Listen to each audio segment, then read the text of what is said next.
नमस्कार दर्शकवृन्द, दिनभरका देश विदेशका प्रमुख खबरहरू समेटिएको नेपाल टाइम्सको टप 50 बुलेटिनमा स्वागत छ। म रश्मिता उदास। सुरु गरौं आजका प्रमुख खबरहरू। स्थानीय तहको चुनावमा जनप्रतिनिधिले राजीनामा दिएर मात्रै उम्मेद्वार बन्न पाउने निर्वाचन आयोगको आचार संहितामा सर्वोच्चले दियो अल्पकालीन अन्तरिम आदेश। आचार संहिता तत्काल कार्यान्वयन नगर्न आग्रह। दुवै पक्षलाई छलफलका लागि चैत 13 गते बोलाइयो।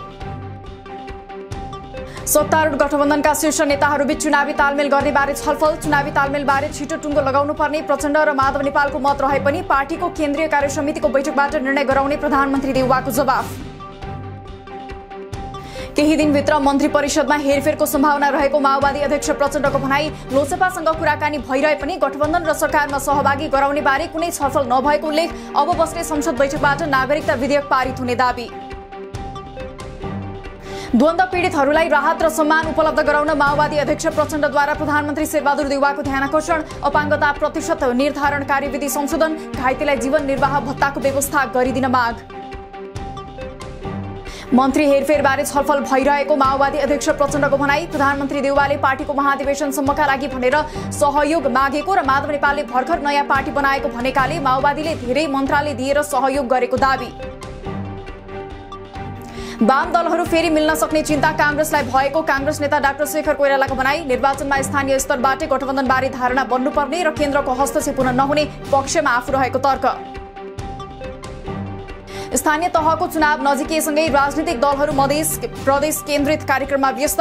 मुख्य राजनीतिक दलहरूको ध्यान अहिले उम्मेद्वार छनौटदेखि मतदाता रिजाउनमा केन्द्रित। सरकारमा सहभागी हुने विषयमा प्रधानमन्त्री देउवासँग छलफल भइरहेको लोकसभा अध्यक्ष महन्त ठाकुरको भनाई। सरकारमा सहभागी हुन आफूहरूले नागरिकताको समस्या समाधान र आन्दोलनमा आफ्ना कार्यकर्तामाथि लगाएका मुद्दा फिर्ताको विषय समाधान हुनुपर्ने माग राखेको तर्क। समाजवादी जनता पार्टी सजपा नेपाल एमालेमा समाहित। अभिनेत्री करिश्मा मानन्दर लगायतको टोली र पूर्व मन्त्री प्रेमबहादुर सिंह पनि आज एमालेमा प्रवेश। आफू कुनै पदको सौदाबाजी गरेर एमालेमा नआएको मानन्दरको प्रस्तुति। एमाले प्रवेश गर्नेहरूले पछुताउनु नपर्ने एमाले अध्यक्ष केपी शर्मा ओलीको भनाई। आउँदो चुनावमा एमालेले बहुमत ल्याउने दाबी। बहुमत ल्याउने गरी लाग्न नेता कार्यकर्ताहरूलाई आग्रह। पार्टीप्रति असन्तुष्टि जनाउँदै माओवादी पार्टी त्यागेको माओवादीका प्रवक्ता कृष्णबहादुर महराका स्वकीय सचिव प्रमोद शर्माको घोषणा। माओवादी केन्द्रको साधारण सदस्य समेत नरहने गरी राजीनामा दिएको उल्लेख। संसद विघटन ठीक छ कि भन्नु अस्थिरताको पक्षमा हिँड्नु बराबर हुने एमाले स्थायी कमिटी सदस्य घनश्याम भुसालको टिप्पणी। संसद विघटनको पक्ष पोषण गरेमा संविधान भत्किन सुरु हुने तर्क। एमसीसी अन्तर्गत सब स्टेशन बनाउन नुवाकोटमा अधिग्रहण गरिएका घरजग्गा अब खाली गर्नुपर्ने। अधिग्रहण गरिएका घरजग्गा 35 दिनभित्र खाली गर्न एमसीए नेपालको आग्रह। कानून आयोगले ल्याएको सम्बन्ध विच्छेद गरिसकेकी महिलाले अर्को विवाह गरे पूर्वपतिबाट अंश बापत पाएको सम्पत्ति फिर्ता गर्नुपर्ने प्रस्तावको चौतर्फी आलोचना। मस्यौदा संविधानसँग बाँझिएको बताउँदै संवैधानिक रूपमै गलत रहेको अधिकार कर्मीहरूको आरोप। आफ्नो छुट्टै जासुसी संयन्त्र गठन गर्ने बागमती प्रदेशको तयारी। प्रदेश सरकारले प्रदेश प्रहरी ऐन पास गरे पनि प्रदेशमा प्रहरी समायोजन हुन नसकेको कानून मन्त्री कृष्ण प्रसाद शर्मा खनालको गुनासो। बैठक अर्को सूचना जारी नहुन्जेलसम्मका लागि स्थगित। नेपाली कांग्रेसको विद्यार्थी संगठन नेवी संघमा तदर्थ समिति गठनको माग गर्दै एक समूहद्वारा 5 बुँदे माग राख्दै पार्टी कार्यालय सानेपामा रिले अनसन सुरु। समिति गठन गर्दा नै उमेर हद लगाउन लागेको भन्दै विरोध। एनआरएनए को 6 महिना लामो विवाद अन्ततः 2 समान हैसियतका अध्यक्ष राख्ने गरी मिल्यो। सहमति अनुसार 2 अध्यक्षले 1.5 वर्षको कार्यकाल चलाउने। एनआरएनए को 10औं महाधिवेशन चैत 10 र 11 गते काठमाडौँमा हुने। गैर-आवासीय एकताबद्ध रहने अध्यक्ष कुमार पन्तको दाबी। सबै गैर आवासीय नेपालीहरूबीच एकता आवश्यक रहेको एनआरएनएका पूर्व अध्यक्ष शेष खलेको भनाई। अहिले संस्थामा भूकम्प गएको र भूकम्पले आफूलाई धेरै कुरा सिकाएको उल्लेख। नेपालको राजनीतिमा आएको विकृति एनआरएनएमा पनि देखिएको अर्थमन्त्री जनार्दन शर्माको तर्क। विधानलाई मिचेर काम नगर्न सबै गैर आवासीय नेपालीलाई आग्रह।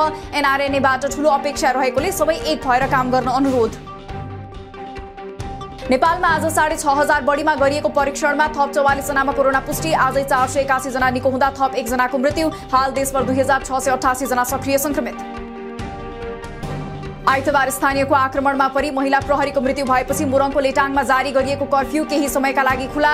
बुधबार बिहान 6 बजेदेखि 10 बजेसम्म खुला रहने कर्फ्यू त्यसपछि 10 देखि 4 बजेसम्म जारी रहने। अपराह्न 4 बजेदेखि 6 बजेसम्म फेरि खुला रहने। 16 वर्षीय किशोरीले दिएको जाहेरीका आधारमा अभिनेता पल शाह विरुद्ध तनहुँ जिल्ला अदालतमा बलात्कार मुद्दामा अभियोग पत्र दायर। शाह विरुद्ध 12 देखि 14 वर्ष सजायको माग दाबी।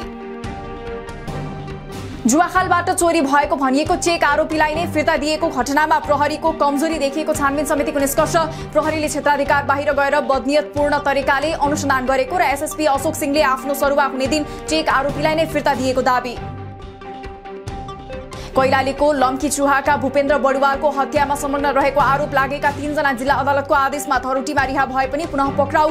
घटनामा संलग्न रहेका 8 जना अझै पनि फरार सूचीमा।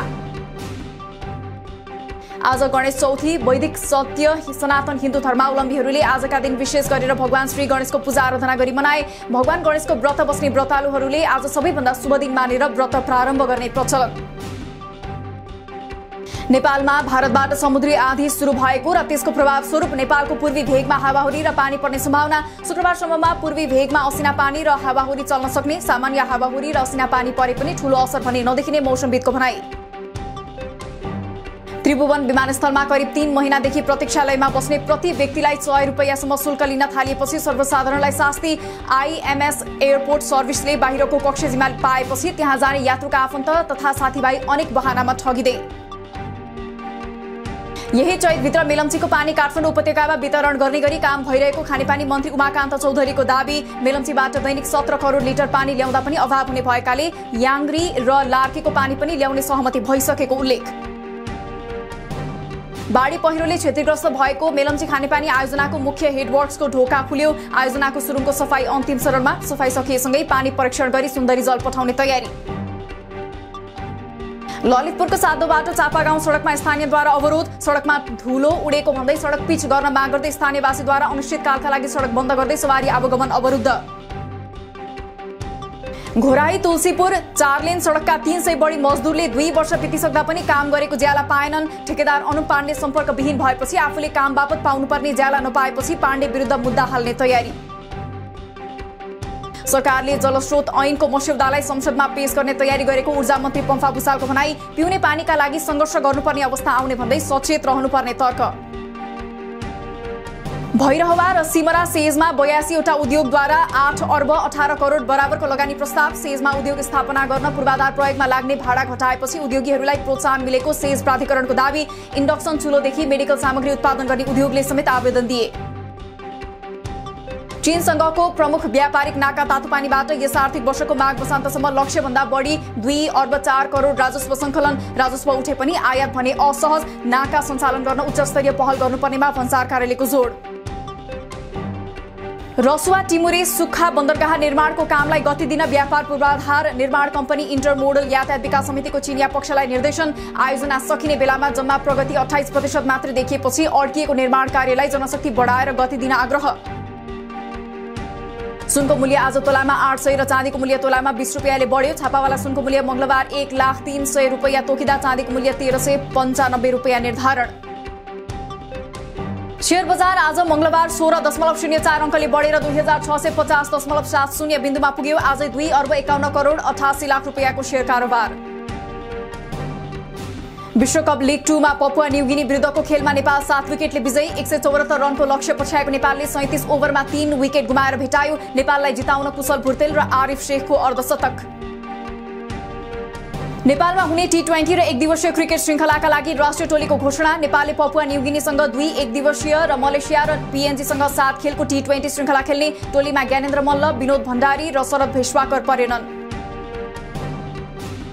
राष्ट्रिय फुटबल टोलीले पल्सर स्पोर्ट्स अवार्ड 2077 मा वर्षको उत्कृष्ट टोलीको अवार्ड जित्यो। सावित्रा भण्डारी र पारस खड्का दशककै उत्कृष्ट खेलाडी घोषित। टेबल टेनिसकी एलिना महर्जनलाई पिपल्स चोइस अवार्ड। क्रिकेटका पूर्व प्रशिक्षक जगत टमाटा दशकका उत्कृष्ट प्रशिक्षक।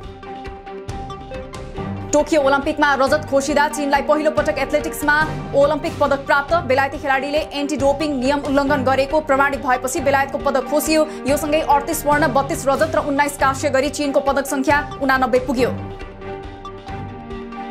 युक्रेनमा रुसी राष्ट्रपति भ्लादिमिर पुटिनले रासायनिक तथा जैविक हतियार प्रयोग गर्न सक्ने अमेरिकी राष्ट्रपति जो बाइडेनको चेतावनी। युक्रेन युद्धमा कडा प्रतिरोधको सामना गरिरहेका कारण पुटिनले जैविक हतियार प्रयोग गर्न सक्ने आशंका। युक्रेनमाथि रुसले गरेको आक्रमणले अमेरिकी सैन्य गठबन्धन नेटो झन बलियो भएको अमेरिकी राष्ट्रपति जो बाइडेनद्वारा उल्लेख। क्वाडमा भारत अपवादको रूपमा देखिएको तर्क, यद्यपि जापान र अस्ट्रेलियाले देखाएको प्रतिक्रियाको भने सराहना।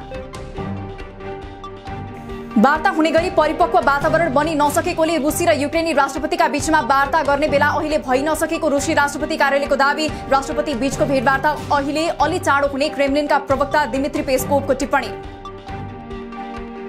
रुसको मस्को स्थित अदालतले उग्रवादी घोषित गर्दै फेसबुक र इन्स्टाग्राममाथि लगाए प्रतिबन्ध। माध्यमले रुस विरुद्धका अतिवादी विचारहरूलाई प्रचार प्रसार गरिरहेको आरोप। व्हाट्सएपमाथि भने प्रतिबन्ध लगाइएन। केही चिनिया अधिकारीहरूमाथि अल्पसंख्यक समुदायमाथि अत्याचार गरेको आरोपमा अमेरिका प्रवेशमा प्रतिबन्धको घोषणा। अल्पसंख्यक समुदाय, मानवाधिकार कर्मी, पत्रकार, ट्रेड युनियन लगायतहरू विरुद्ध नीति निर्माण गरी दमन गर्ने प्रति निर्णय लक्षित रहेको अमेरिकी विदेश मन्त्री एन्टोनी ब्लिङ्केनको दाबी। अमेरिकी विदेश मन्त्री ब्लिङ्केनले चीनबारे झुटो खबर फैलाइरहेको भन्दै चीनको आपत्ति। चीनिया विदेश मन्त्रालयकी प्रवक्ता हुआ चुनयिङद्वारा अमेरिकालाई संवेदनहीनको उपमा। चीनमा आइतबार भएको विमान दुर्घटनाको 20 घण्टासम्म पनि कसैलाई जीवित फेला पार्न नसकेको अधिकारीहरूको भनाई। विमानका ब्ल्याक बक्स फेला परेको र अनुसन्धान जारी रहेको उल्लेख। दुर्घटनापछि चाइना स्टर्न एयरलाइन्सद्वारा सबै बोइङ 737-800 विमानको उडान रद्द। पछिल्लो समय गम्भीर आर्थिक संकटमा फसेको श्रीलङ्काका पेट्रोल पम्पमा हिंसात्मक गतिविधि हुन थालेपछि सेना खटाइयो। सैनिकले इन्धन वितरणमा सघाउने तर भीड नियन्त्रण नगर्ने। विदेशी मुद्राको अभावमा अत्यावश्यक वस्तु आयात हुन नसक्दा जनजीवन अति प्रभावित। र नाइजेरियाको जामफारामा अज्ञात बन्दुकधारीहरूद्वारा अन्धाधुन्द गोली प्रहार गरी 16 जना सर्वसाधारण गाउँलेको हत्या। कैयौं नराम्ररी घाइते। गाउँलेको कसले र किन हत्या गरे भन्नेबारे खुल्न बाँकी। दिनभरका देश विदेशका प्रमुख खबरहरू समेटिएको नेपाल टाइम्सको टप 50 बुलेटिन अहिलेलाई सकियो। हामी भोलि फेरि टप 50 समाचारका साथ उपस्थित हुने नै छौं। नेपाल टाइम्सको युट्युब च्यानल सब्स्क्राइब गरिदिनु भएकोमा र फेसबुक पेज लाइक गरिदिनु भएकोमा धन्यवाद। ताजा खबरहरू नेपाल टाइम्सको अनलाइन पोर्टल www.nepaltimes.net मा पनि गएर हेर्न सक्नुहुनेछ। नेपाल टाइम्स हेर्दै गर्नुहोला। नमस्कार।